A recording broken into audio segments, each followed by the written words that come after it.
C'était le 5 avril 2015. Victoria Cilliers, capitaine de l'armée britannique de 39 ans, était enthousiaste en se préparant à sauter en parachute au-dessus de sa campagne anglaise. Avec plus de 2600 sauts à son actif, ce n'était qu'une journée de plus au bureau pour cette amatrice de sensations fortes. Mais elle ignorait que ce saut allait bouleverser sa vie à jamais. Victoria, une femme dynamique et aventureuse, semblait tout avoir. Un mari aimant, Émile, un père attentionné pour leurs 2 beaux enfants et une vie pleine d'excitation. Mais comme on le sait, les choses ne sont pas toujours comme elles semblent. Son mari lui a offert ce vol en particulier, mais derrière ce geste attentionné se cachait une intention que personne n'aurait pu prévoir. Pas même elle. Victoria Cilliers était sur le point de plonger dans le pire cauchemar de tout parachutiste. Bienvenue à la limite extrême.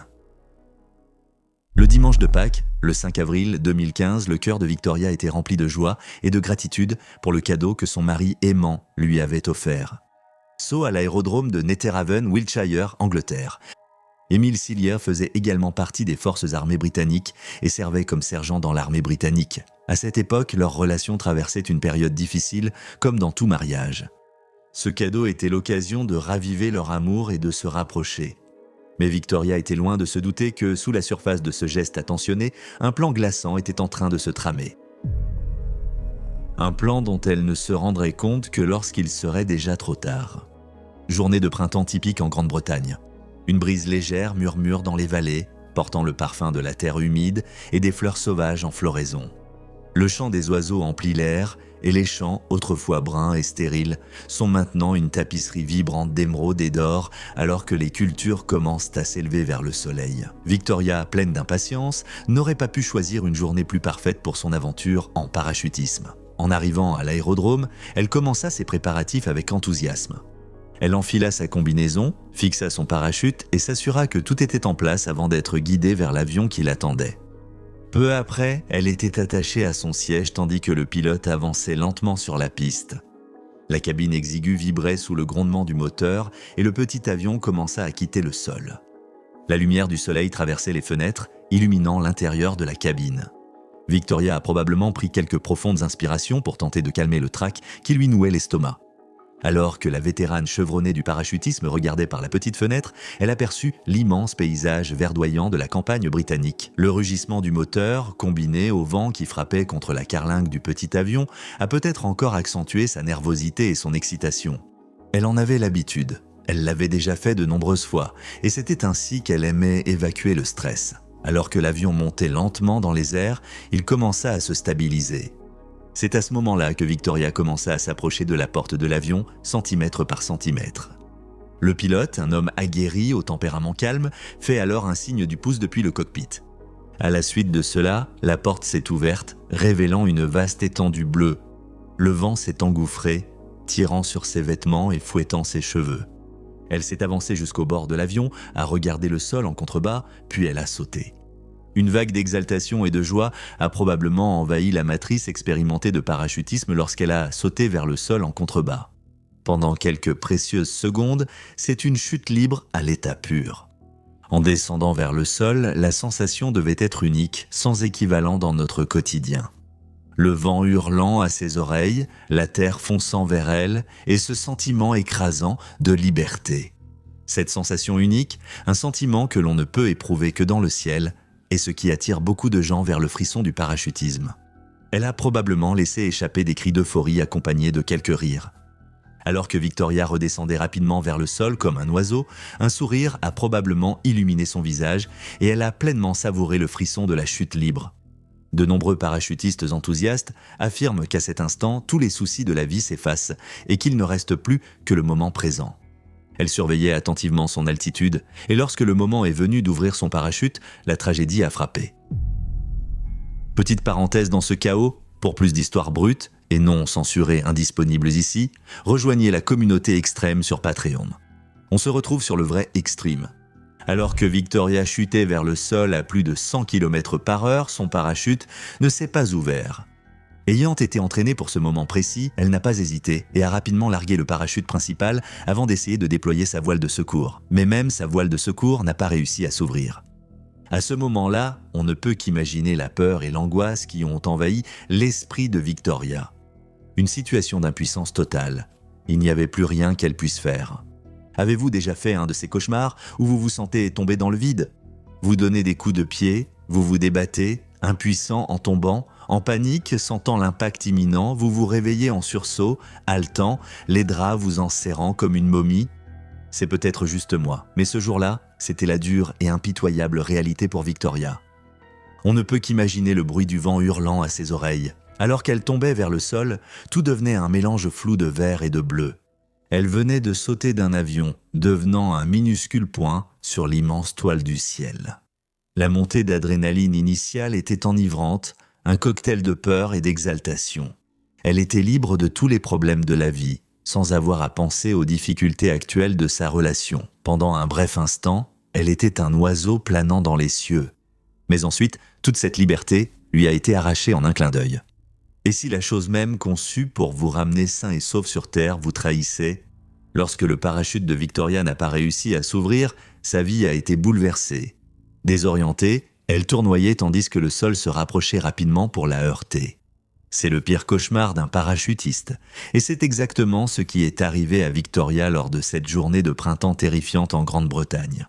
Elle est tombée au sol à plus de 100 km/h sans pouvoir ralentir. Victoria n'eut que quelques instants pour accepter son destin. Tomber de cette hauteur signifiait sûrement une mort immédiate. Alors qu'elle chutait de 1200 mètres vers le sol, ceux qui étaient rassemblés dans la zone d'atterrissage regardaient avec horreur. Une personne qui a assisté à toutes les preuves de ses propres yeux était Rob Camps, qui était secrétaire du club à l'aérodrome de Netheravon. L'événement entier a dû sembler durer une éternité pour Victoria, mais en réalité, tout était terminé en quelques secondes. Selon Rob, qui a déclaré plus tard, c'était assez écœurant à regarder. Malgré les défaillances catastrophiques, Victoria, grâce à sa grande expérience en parachutisme, a réussi à ralentir sa descente et à s'éloigner d'une route goudronnée à proximité. Elle a atterri sur un champ fraîchement labouré et mou. Malheureusement, Victoria ne pouvait rien faire de plus et elle a percuté le sol à très grande vitesse. Rob et d'autres se sont précipités pour secourir Victoria, prêts à croire à sa mort. Ils avaient du même une housse mortuaire. Lorsqu'ils sont arrivés sur les lieux, Rob a décrit l'état dans lequel elle se trouvait, en expliquant « Elle était très pâle. Je ne voyais aucun mouvement de sa poitrine. J'avais juste cette peur que ce soit un cadavre. » Le cœur lourd, le personnel médical s'est approché lentement du corps pour l'examiner et a été stupéfait de découvrir qu'elle avait encore un pouls. La survie de Victoria tenait du miracle. C'était désormais une course contre la montre alors qu'elle était conduite d'urgence à l'hôpital pour que les médecins tentent de la sauver. Les médecins ont été stupéfaits d'apprendre comment elle avait été blessée, car des chutes de cette hauteur entraînent souvent la mort immédiate. Lors de l'examen, ils ont découvert que Victoria souffrait de plusieurs blessures internes et à la colonne vertébrale, ainsi que d'un bassin fracturé, de 5 côtes cassées et d'un poumon affaissé.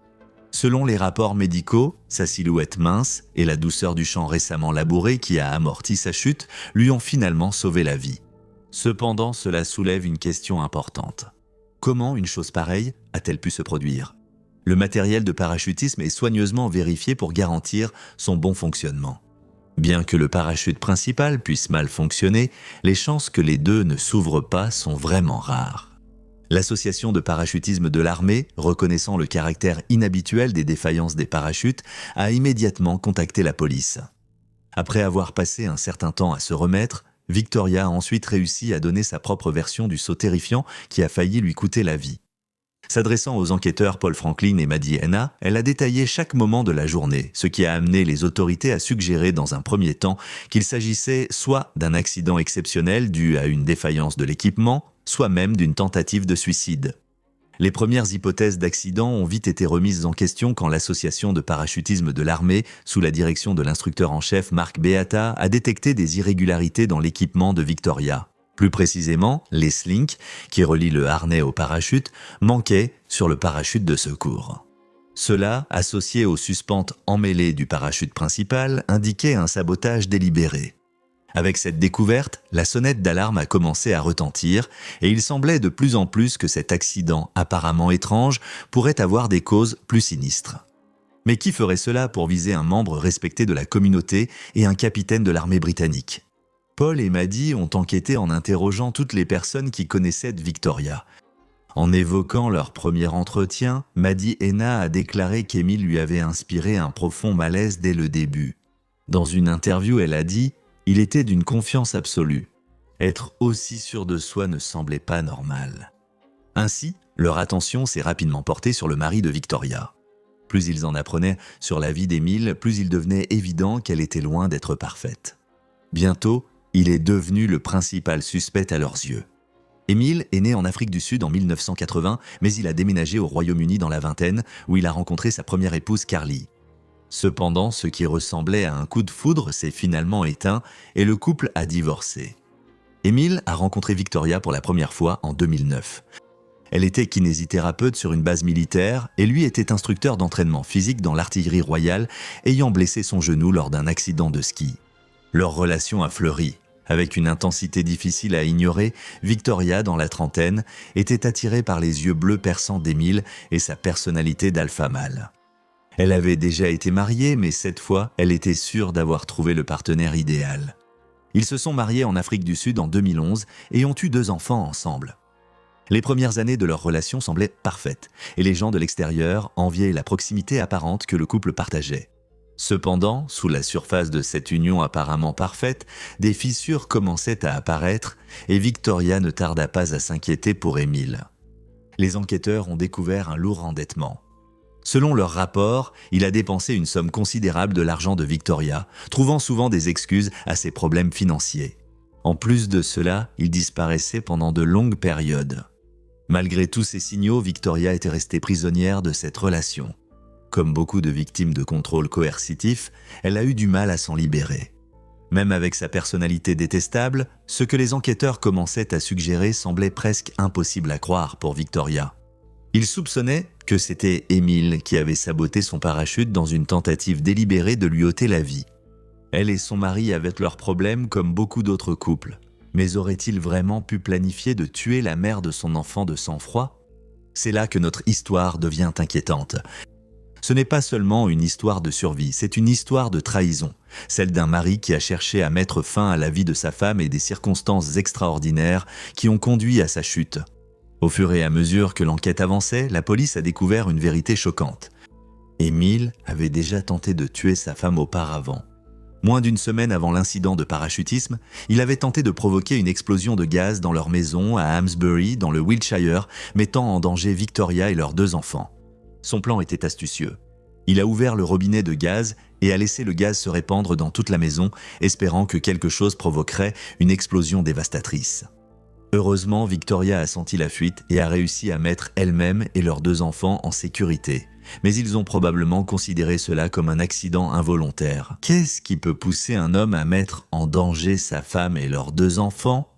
Eh bien, comme vous l'avez peut-être deviné, il y avait une autre femme. Les données du téléphone ont montré que le père des enfants de Victoria entretenait une liaison avec Stephanie Golder. Il lui a même promis de l'épouser d'une manière ou d'une autre. Ce n'est même pas le pire. Emile a été accusé d'avoir envoyé des messages inappropriés à la fille d'un ami. Après une enquête longue et approfondie, les autorités ont conclu qu'Emile n'était pas celui qu'il prétendait l'être. En fait, c'était un sociopathe prêt à tout pour arriver à ses fins. Les enquêteurs ont découvert qu'il était submergé de dettes. Dans l'espoir de se libérer de cette situation, il a souscrit une assurance vie sur Victoria dont elle n'avait aucune connaissance. Si, pour une raison quelconque, elle venait à mourir, il était censé recevoir un paiement substantiel d'environ 120 000 livres, soit environ 165 000 $. Maintenant, tout commençait à avoir du sens pour les enquêteurs. Avec le temps, ils ont commencé à relier les points grâce aux preuves qu'ils avaient recueillies et avec leur expertise, ils ont trouvé un mobile clair pour les actes présumés d'Emile. La mort de sa femme ne résoudrait pas seulement ses problèmes financiers, mais elle lui ouvrirait aussi la voie pour s'enfuir au loin avec sa nouvelle maîtresse. Lors de l'un des nombreux entretiens avec la police, les paroles d'Emile avaient une forte charge émotionnelle.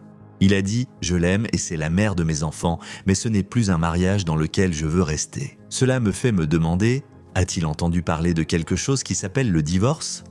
Eh bien, essayez de ne pas rire, mais il craignait qu'un divorce avec un membre de l'armée de rang supérieur ait un effet néfaste sur sa carrière. Je pense qu'il ne voulait pas du mariage, mais seulement l'argent qui en résultait. L'enquête de police a été approfondie, révélant l'ampleur de la tromperie d'Émile et jusqu'où il est allé pour orchestrer la mort de Victoria. Les preuves contre lui étaient accablantes. Finalement, ils ont découvert ce qui avait réellement provoqué le dysfonctionnement du parachute de Victoria le 5 avril 2015. Émile l'avait délibérément saboté dans les toilettes avant le saut. Les autorités en avaient entendu assez. Émile Sillier a été immédiatement arrêté et inculpé de tentative de meurtre. Malgré les preuves accablantes contre lui, Victoria a d'abord défendu son mari et hésitait encore à croire qu'il était capable de tels actes. Émile Sillier a été inculpé de 2 tentatives de meurtre et d'une dégradation d'une installation de gaz à leur domicile. Le premier procès, qui s'est tenu en octobre 2017, s'est terminé sans que le jury ne parvienne à un verdict. Cependant, un nouveau procès a eu lieu en mai 2018 et cette fois, le jury a reconnu Émile Sillier coupable des 3 chefs d'accusation. Les preuves présentées lors des procès étaient accablantes, dressant un portrait clair de la nature calculatrice et insensible d'Émile. Le juge chargé de prononcer la sentence, monsieur le juge Sweeney, a qualifié les actes d'Émile de crimes odieux d'une extrême gravité et a déclaré qu'il était une personne d'une insensibilité tout à fait exceptionnelle, prête à tout pour satisfaire ses propres désirs. Le poids des preuves était indéniable et, lorsque le verdict est tombé, Émile a été condamné à la réclusion à perpétuité avec une période de sûreté de 18 ans. Il purge actuellement sa peine à la prison H.M. Dovegate dans le Staffordshire. Dans les mois qui ont suivi, Victoria a finalement compris qu'elle avait été la victime d'un plan sadique depuis le début et en décembre 2018, elle a demandé le divorce. Les conséquences de la tentative de meurtre ont été une longue et éprouvante épreuve pour Victoria. Elle a dû se remettre de ses blessures physiques et faire face au traumatisme émotionnel de la trahison, ce qui l'a laissée vulnérable et méfiante, tout en affrontant les complexités du divorce et de la monoparentalité. Après le divorce, Victoria s'est consacrée à reconstruire sa vie, trouvant du réconfort dans son travail et sa passion pour le parachutisme. Malgré les immenses défis auxquels elle a été confrontée, Victoria a fait preuve d'une résilience incroyable. Elle a refusé d'être définie par les actes de son mari et s'est depuis remariée avec un autre passionné de parachutisme, Simon Goodman, lors d'une cérémonie simple. Avec le temps, elle a même réussi à trouver le courage de retourner au parachutisme. Un acte puissant de défi et un témoignage de sa détermination à reprendre sa vie en main. En parlant de cette décision, elle a déclaré « Sauter faisait partie intégrante de la réparation de cela. Je devais presque réécrire ma mémoire de la chute. Je devais sauter à nouveau pour laisser mon passé derrière moi. » La vie de Victoria est vraiment un témoignage de résilience face à l'adversité. Même après avoir survécu et s'être éloigné d'Émile, il a continué à essayer d'exercer un contrôle sur elle dans les années qui ont suivi sa condamnation. Obsédé par l'argent, il a exigé une part de la vente de leur ancienne maison familiale. Cette bataille juridique en cours met en évidence l'impact durable de ses actes et les difficultés auxquelles Victoria continue de faire face. L'affaire de Victoria Sillier est complexe et troublante, impliquant une tentative de meurtre, une trahison et la résilience de l'esprit humain. Les actes d'Émile Sillier étaient motivés par la cupidité, l'égoïsme et un mépris total pour la vie humaine. Cependant, la survie de Victoria et son rétablissement par la suite témoignent de sa force et de sa détermination. L'enquête, les procès et la condamnation finale d'Émile Sillier ont apporté une certaine justice à cette affaire extraordinaire. L'histoire de Victoria continue d'inspirer et sert d'avertissement sur les dangers du contrôle coercitif et l'importance de demander de l'aide face à la violence domestique. Merci d'avoir regardé et je vous retrouve dans la prochaine vidéo. Restez audacieux et vivez avec courage.